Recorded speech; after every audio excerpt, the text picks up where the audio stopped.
بسم الله الرحمن الرحيم. اللهم صل وسلم وبارك على سيدنا محمد وعلى اله وصحبه اجمعين.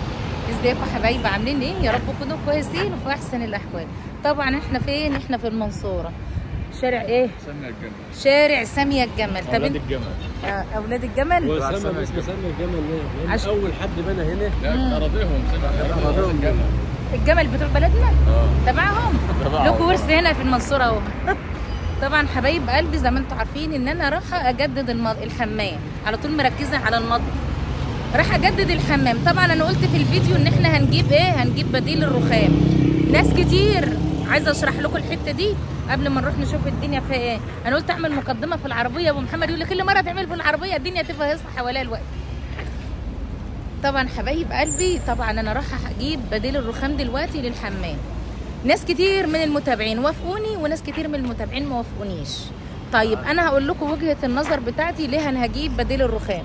طبعا زي ما انتم عارفين باذن واحد احد بطولة عمر وصحه ان شاء الله ان الشقه دي باذن الله باذن الله باذن الله تبقى بتاعت يوسف. النهارده بقى انا هاجي اكسر الحمام واجيب له سيراميك جديد وابلطه من اول وجديد، واجي بعد فتره مثلا بطولة عمر وصحه يا رب يا رب ان شاء الله، يعني اجي اعمل اجدد الشقه للولد واجدد الحمام له، ارجع اكسر السيراميك تاني واكسر الدنيا تاني وارجع اجيب سيراميك تاني وابهدل الدنيا. لا، انا قلت انا هجيب بديل رخام. اهم حاجه الصوانعي، واهم حاجه اللزق والماده اللي بتلزقوها بيها هي اللي بتخلي لك السيراميك البديل الرخام ده حلو ولا لا. اقول لكم على عيوبه ومميزاته وانا استعملته في المطبخ. هو في عيب واحد بس، ان انت ما تحطهوش ورا البوتاجاز بتاع الفرن، ورا البوتاجاز ورا الفرن يا محمد، علشان النار بتبوظوه. مفيش فيه عيب اكتر من كده. عندنا الحمام اولا يا جماعه الخير، الحمام يعني مفيش فيه نار قوي للدرجه يعني ان هو هيبوظ لك بديل الرخام او هيفكه او حاجه. لا، ما عندكيش السخن، البخار مش هتعمل حاجه. اهم حاجه اللزق، هو هيكون لزقه عامل ازاي، وكمان عاوز الصوانعي. الصوانعي شغال صح. الصوانع شغال صح، وان هو يعمل لك الحاجه صح ويظبطها لك. ممكن تكوني انت عامله احسن حاجه وافضل حاجه، بس الصوانع اللي عندك مش عامل لك الشغل حلو. فانا يا جماعه الخير مش هكسر النهارده واجيب سيراميك، والسيراميك مكلف عندي اكتر من بديل الرخام. يعني بديل الرخام مش هيكلفني قد السيراميك. فانا قلت اعمل بديل الرخام، ولما اجي بعد كده ان شاء الله سنه 2 3 4 زي ما ربنا ييسر، يعني اجي اجدد الحمام يبقى اشتال كله واشتال السيراميك القديم ببديل الرخام واعمل جديد. بس اهم حاجه الصوانع يكون كويس، واهم حاجه برده تكوني جايبه خامه كويسه، واهم حاجه برده برده في نقط كده هبقى هشرحها لكم برده وانت بتستعمليه. يلا حبايب قلبي، احنا جانا هنا كنا جايبين من مكان تاني على اساس ان نروحه. لا ده ديت انا كنت لابساها وحتى حاطط مكياج وحضن عليا وبسني وحطت مكياج. فتعالوا بقى اهي شارع سامية الجمل كله لقيناها مليان محلات. ايام ما احنا كنا سامية الجمل كله صنعة، مطابخ، الكلام دوت. ايام ما انا كنت بعمل المطبخ كان لسه الموضوع جديد، كان جديد قوي. فكان بالنسبه لنا ايه، كان ايه، غبنا على ما دورنا. هنا ده المحل. طب تعالوا يلا اولاد اما نشوف. طبعا بقى حبايب قلبي احنا جينا فين؟ جينا نجيب بديل الرخام زي ما قلت لكم للمطبخ، لا للحمام. انا عملت بتاع الحمام وكنت جايباه من نفس المكان اللي احنا بتاع المطبخ. ركزي واحده واحده. بتاع المطبخ كان من هنا، كنا واخدينه من هنا، وهو كان حلو على فكره عندنا. هو العيب الوحيد بس اللي انا شفته فيه اللي هو بيتحط ورا الفرن بتاع البوتاجاز اهو.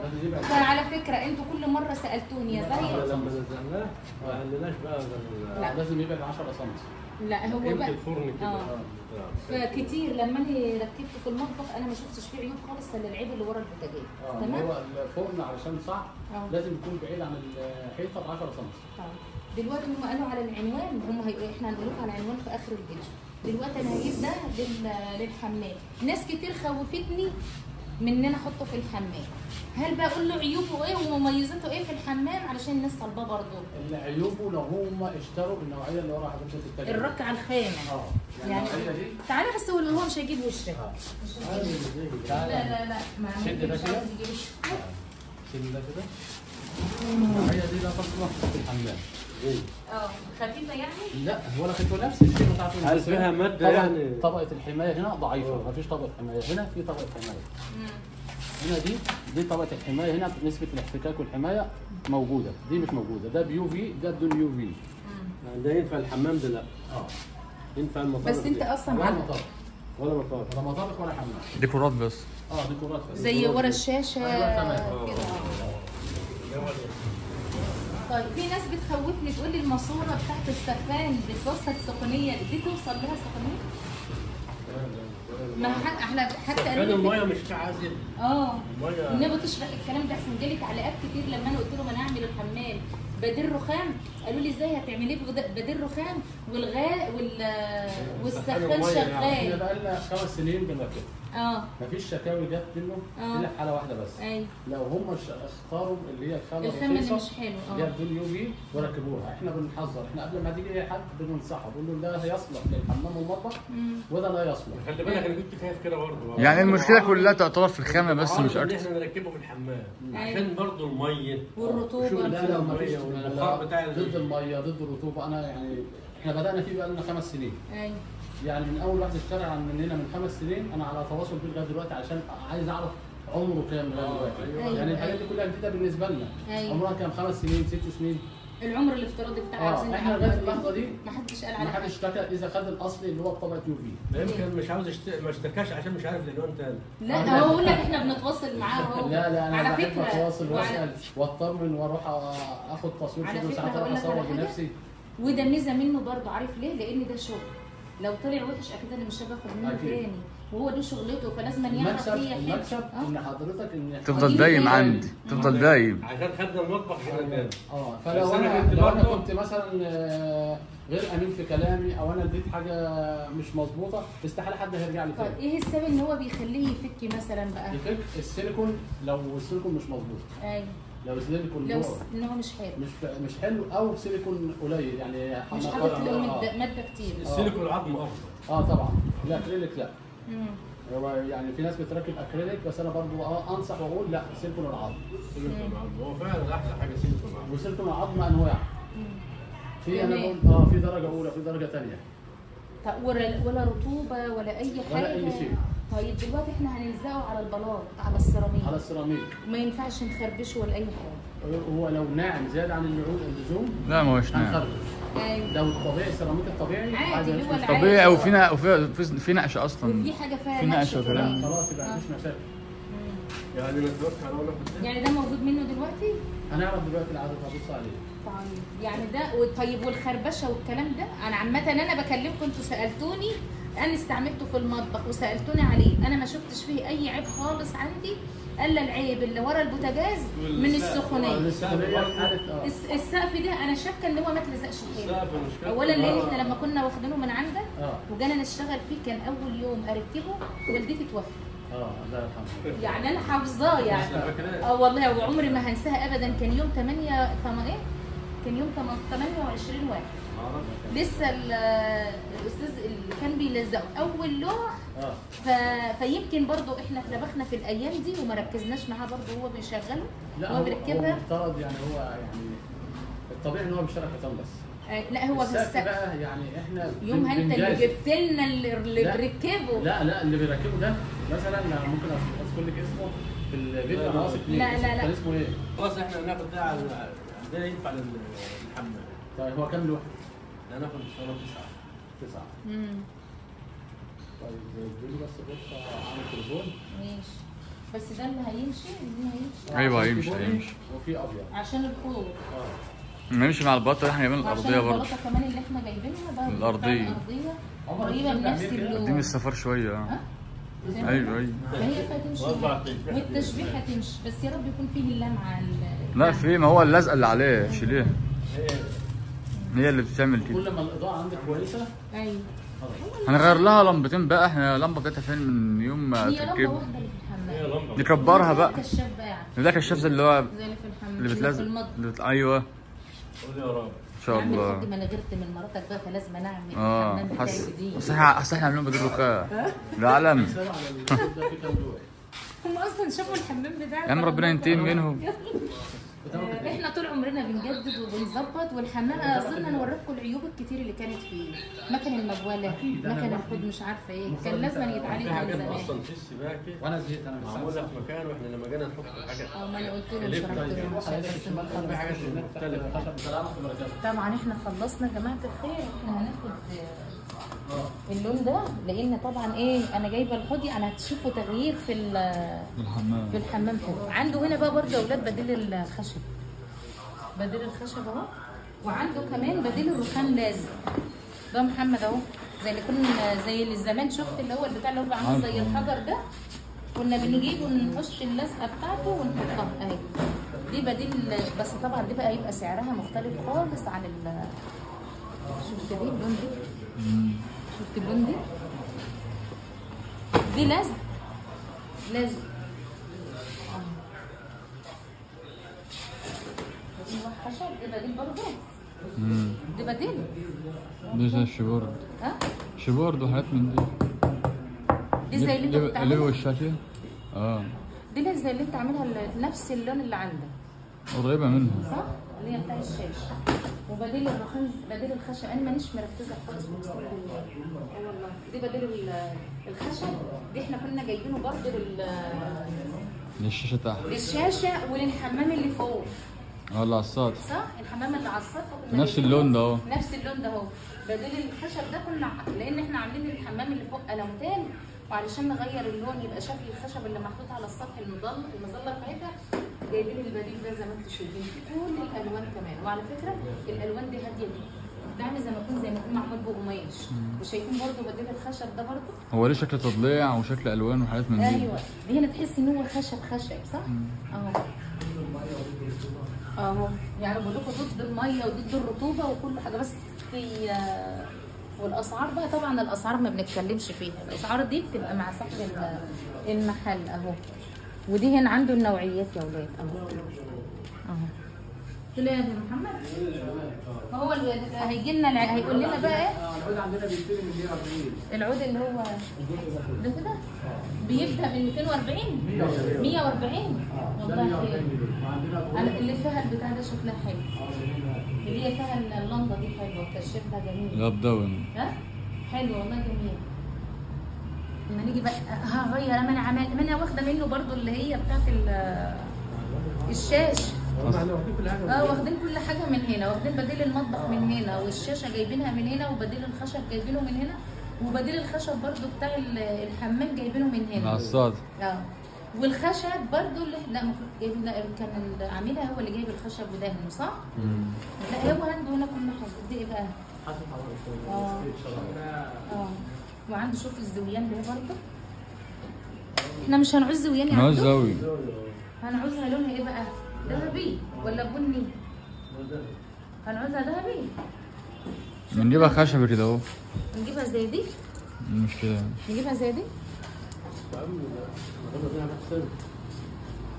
مش عارف. هي قريبة من الألوان. بس دي قريبة من زي بتاع المطبخ ده. بتاع المطبخ عندنا فضي، علشان أصلا بديل الرخام جايبينه لونه رصاص. رصاصي.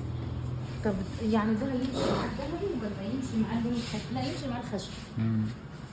أنا هجيب معاه اللون اللي هو الخشب، مش هجيب الذهبي، هجيب اللون الخشبي. ماشي. أهي هتستنوا بس دي ولا دي؟ اللي هتمشي معاه نفس اللون؟ لا هتغمق شوية. أجيبها غامقة؟ يبقى ده اهي. استنى خلاص خليك كده محمد اهي، خليك كده محمد كده. دي تمشي معايا؟ مش عارفه بقى. هنختارها دلوقتي. الاثنين بتهيألي الاثنين يمشوا ولا البني الغامقه هتمشي؟ الاثنين يمشوا. صح؟ الاثنين يمشوا؟ الاثنين ماشيين. ولا الذهبي تمشي؟ الأغمق تمشي. مش عارفه، انا مش عايزه اجيب ذهبي بصراحه. الأغمق أحسن. خلاص تمام. قول لنا العنوان بقى بالتفاصيل عشان انا بنسى قبل ما ندخل. شارع سامية الجمل. بجوار أرامكس للشحن. الشارع الجانبي اللي جنب خزين. قول تاني وعلي صوتك. صوت حضرتك واضح، علي صوتك قوي. المنصورة شارع سامية الجمل. بجوار أرامكس للشحن. الشارع الجانبي اللي على ناصية محل خزين. اول محل يسار مخزن حلمي للديكور. ورقم تليفونك برضه 010 20 56 45 31. تاني 010 عشان انا 20 56 45 31. تمام. هم بيسالوني وانا لو قعدت اشرح من هنا نستنى، انا بقول لهم انا بمشي في الشارع وبحود اي شارع وخلاص، ان انا بركز على اسم الشارع او العنوان. 36 لون الرولات 36 لون.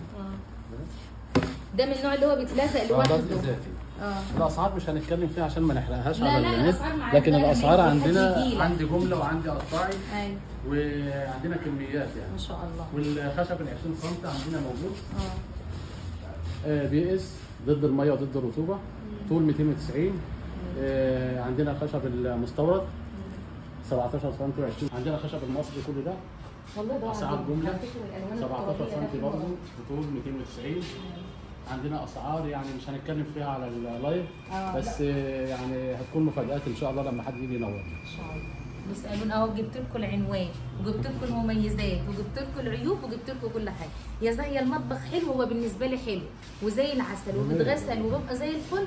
هو عيبه واحد بس، ما يتحطش في النار، يعني جنب نار، يعني لا فرن بوتاجاز ولا فرن غاز ولا اي حاجه فيها نار عاليه. اما بعد كده هشتغل على عادي. خربشه ما بتخربش خالص، ولا بسلك مواعين ولا باي حاجه، ما بتخربش الا اذا جبت موس خربشتيه، مسمار خربشتيه، حاجه طبيعيه يعني. غير كده ما بتخربش يا جماعه الخير ولا بيجرى له اي حاجه. واهم حاجه الخامه، واهم حاجه برده الصوانع اللي بتشتغل عندك والماده اللي بتزاي بيها. وبعد كده بقى سيبها على الله ان شاء الله ما حد. بس حته اللي انا بصراحه استغربتها، حته المواسير بتاعه الميه بتطلع سخونه على دي.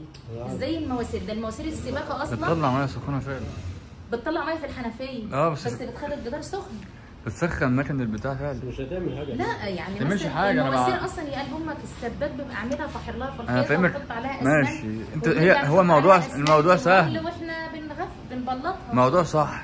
ما دي تفتح ميه سخنه، المنصوره اللي جايبه الميه السخنه نفسها. هم اللي بيتكلموا عن النقطه دي. ماشي معقوله تبقى ما جربتش، مش ما خدتش بالي من الحته دي. لا ازاي بتلسع الحيطه؟ لا الخلاط. بس مش هتاثر في داية كده. لا تاثر ليه يعني؟ لا ما تاثرش، دي الفكره. بس انا شفت تعليقات للناس برضو ببقى احب افهمها. لازم نمر. يلا يا ولاد.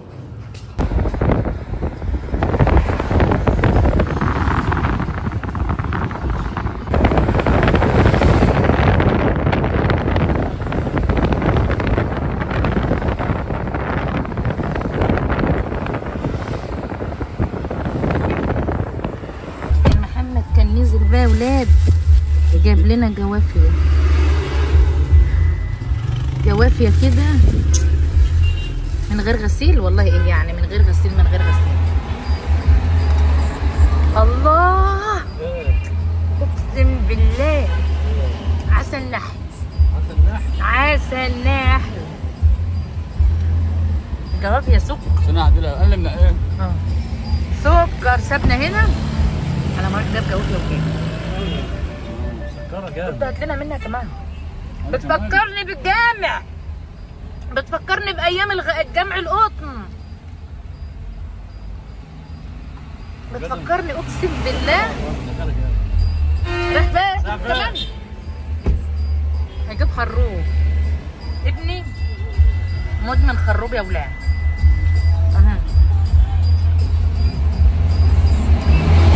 لا انا عندي جوافيه حلوه، ده انا ما جبتش حاجه النهارده.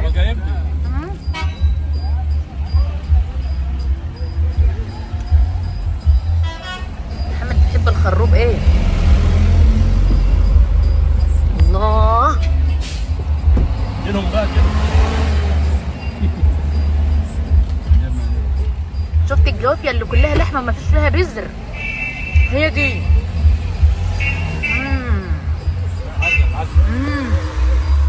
اول مره اكل حاجه واعمل صح يا محمد؟ انا عملت لا والله.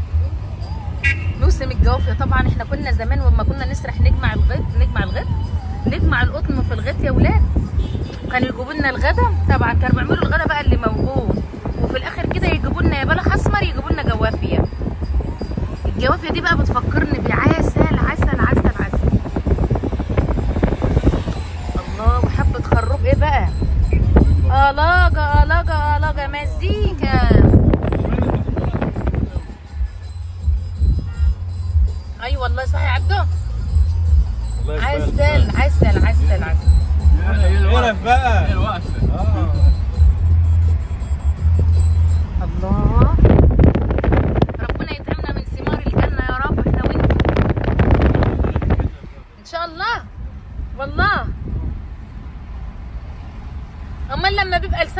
الاول بتبقى تخش الجنه. ثقه في الله سبحانه وتعالى. ماشي يا ابو محمد، ماشي هتخش الجنه يعني.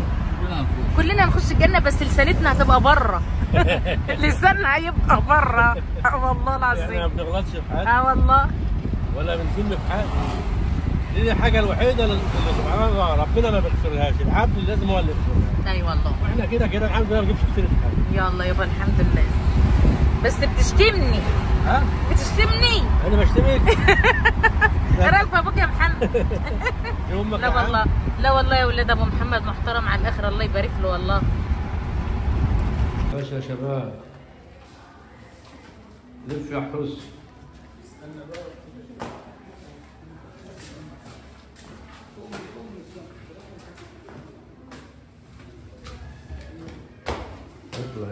خليهم نايمين بقى يا محمد.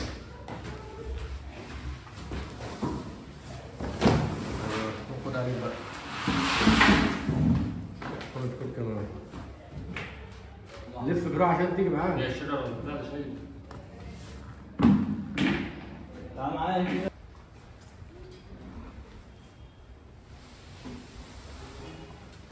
نزلت السيليكون.